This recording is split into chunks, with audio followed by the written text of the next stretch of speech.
नमस्ते बच्चों। मैं मनीषा गोखले आशीष हिंदी क्लासेस में आप सभी का स्वागत है।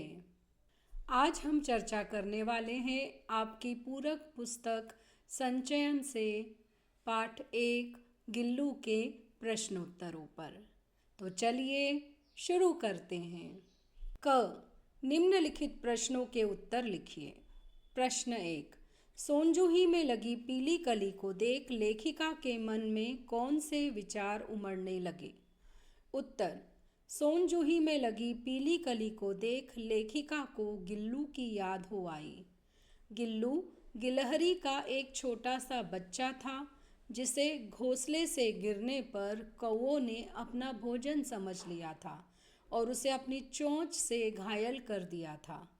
लेखिका ने उस घायल गिलहरी के बच्चे का उपचार किया और उसे अपने घर में ही पाला पोसा था। गिल्लू उस सोनजूही की हरियाली में छिप जाता था और लेखिका जब वहाँ कली खोजने आती तो उसे चौंका देता था।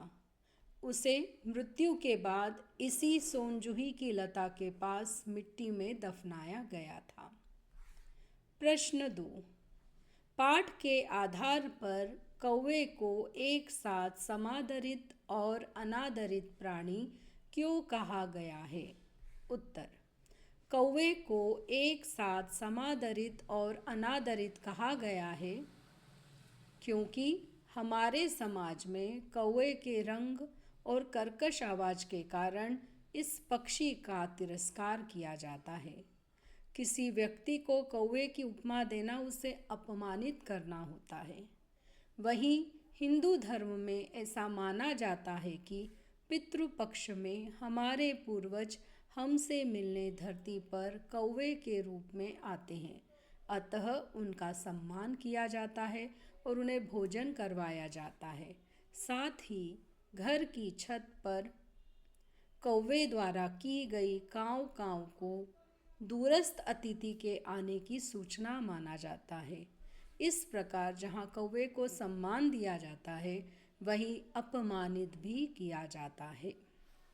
प्रश्न 3, गिलहरी के घायल बच्चे का उपचार किस प्रकार किया गया? उत्तर, लेखिका गिलहरी के घायल बच्चे को उठाकर अपने कमरे में ले गई। रुई से उसका खून पोंछकर उसके घावों पर पेंसिलिन का मरहम लगाया। उसकी भूख मिटाने के लिए रुई की बत्ती दूध में भिगोकर उसके मुंह पर लगाई गई। कई घंटे के उपचार के बाद वह उसके मुंह में पानी टपकाने में सफल हुई। 3 दिन में वह स्वस्थ हो गया। प्रश्न 4, लेखिका का ध्यान आकर्षित करने के लिए गिल्लू क्या करता था? उत्तर, लेखिका का ध्यान आकर्षित करने के लिए गिल्लू उनके पैरों तक आकर सर्र से पर्दे पर चढ़ जाता और फिर उसी तेजी से उतरता। उसका यह दौड़ने का क्रम तब तक चलता रहता जब तक लेखिका उसे पकड़ने के लिए ना दौड़ती। भूख लगने पर वह चिक चिक की आवाज़ करता तो लेखिका उसे काजू या बिस्किट देती थी। वह फूलदान, पर्दों की चुन्नट और सोनजूही के पत्तों के पीछे छिपकर और एकदम प्रकट होकर उसे चौंका देता था। प्रश्न 5, गिल्लू को मुक्त करने की आवश्यकता क्यों समझी गई और उसके लिए लेखिका ने क्या उपाय किया? उत्तर, जब गिल्लू के जीवन का पहला वसंत आया तब नीम चमेली की सुगंध लेखिका के कमरे में आने लगी। गिल्लू घंटों खिड़की के पास बैठकर बाहर खेल रही गिलहरियों को देखता रहता और उनकी चिक चिक सुनता रहता। वे गिलहरियां भी खिड़की के पास आकर चिक चिक किया करती। यह सब देखकर लेखिका को गिल्लू को मुक्त करने की आवश्यकता लगने लगी और इसके लिए उन्होंने खिड़की की जाली का एक कोना खोल दिया। जाली से बाहर निकलकर गिल्लू ने चैन की सांस ली। प्रश्न 6, गिल्लू किन अर्थों में परिचारिका की भूमिका निभा रहा था?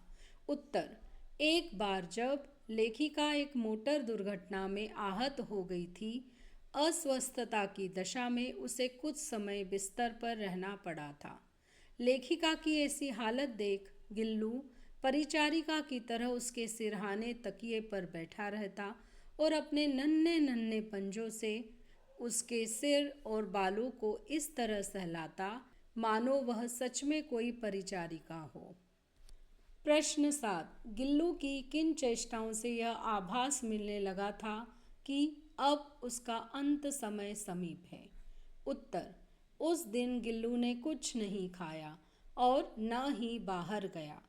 रात में जब उसे अंत की पीड़ा असहनीय हो गई तो वह झूले से उतरकर लेखिका के बिस्तर पर आ गया। वह अपने ठंडे पंजों से उनकी वही उंगली पकड़कर हाथ से चिपट गया जिसे उसने घोंसले से गिरने के बाद, कौओं के द्वारा घायल होने के बाद मरणासन्न स्थिति में पकड़ा था। धीरे धीरे उसका शरीर ठंडा पड़ने लगा। इन सभी बातों से यह आभास हो रहा था कि अब उसका अंत समय समीप है। प्रश्न 8। प्रभात की प्रथम किरण के स्पर्श के साथ ही वह किसी और जीवन में जागने के लिए सो गया का आशय स्पष्ट कीजिए। उत्तर। आशय यह है कि गिल्लू का अंत समय निकट आ गया था। उसके पंजे ठंडे हो गए थे। उसने लेखिका की उंगली पकड़ रखी थी। लेखिका ने उष्णता देने के लिए हीटर भी जलाया। रात तो जैसे तैसे बीती, परंतु सवेरा होते ही गिल्लू के जीवन का अंत हो गया। यहाँ पर लेखिका को यह विश्वास है कि एक नया जन्म लेने के लिए गिल्लू की मृत्यु हो गई। प्रश्न 9। सोन जूही की लता के नीचे बनी गिल्लू की समाधि से लेखिका के मन में किस विश्वास का जन्म होता है? उत्तर। सोन जूही की लता के नीचे गिल्लू के मृतक शरीर को दफनाया गया क्योंकि गिल्लू को वह लता बहुत अधिक प्रिय थी। वह दिन भर उसकी हरितिमा में खेला करता था। लेखिका के मन में यह विश्वास था कि एक दिन गिल्लू फिर से सोन जूही की पीली कली के रूप में जन्म लेकर उसे चौंकाने आएगा, अर्थात फूल के रूप में उसका फिर से जन्म होगा। अगले वीडियो में एक नया टॉपिक लेकर फिर से हाजिर होंगी। तब तक के लिए धन्यवाद।